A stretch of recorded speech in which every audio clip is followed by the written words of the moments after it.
Good morning kids. আজকে আমরা শিখবো converting units of capacity. Capacity মানে ক্ষমতা। এখানে ক্যাপাসিটিকে কোনো লিকুইড জিনিসকে মাপার জন্য ব্যবহার করা হয়, যেমন জল, তেল।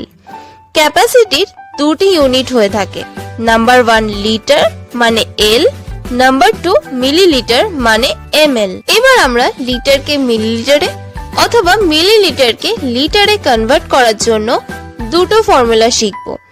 1 লিটার ইকুয়াল টু 1000 ml আর 1 ml ইকুয়াল টু 1/1000 লিটার। তো চলো এবার 40 ml কে লিটারে কনভার্ট করা যাক। 1 ml ইকুয়াল টু 1/1000 লিটার, এই ফর্মুলাটা ইউজ করে। তো 1 ml ইকুয়াল টু 1/1000 লিটার হলে 40 ml ইকুয়াল টু 40/1000 লিটার হবে। 40 কে আমরা 1000 দিয়ে ডিভাইড করব। এখানে 40 1000-এর থেকে ছোট নাম্বার, তাই 0 দিয়ে 40 এর পাশে 0 আনবো। কিন্তু এখানে 400 ছোট আছে, তাই আরো একটা 0 দিয়ে 400-এর পাশে 0 আনবো। তো হলো 4000।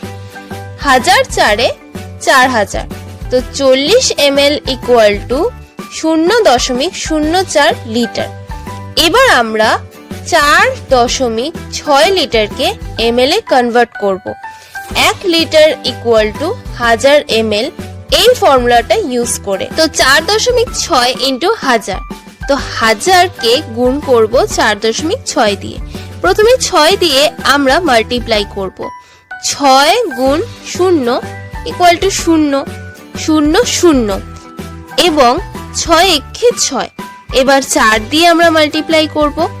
4 ইন্টু 0 ইকুয়াল টু 0 0 0 এবং 4 একে 4। তো হবে 0 0 0 6 আর 4। এবার এখানে একটা নাম্বারের পরে দশমিক আছে, তাই জন্য এখানেও একটা নাম্বারের পরে দশমিক বসবে। তো আনসার হলো 4600, অর্থাৎ 4.6 লিটার ইকুয়াল টু 4600 ml।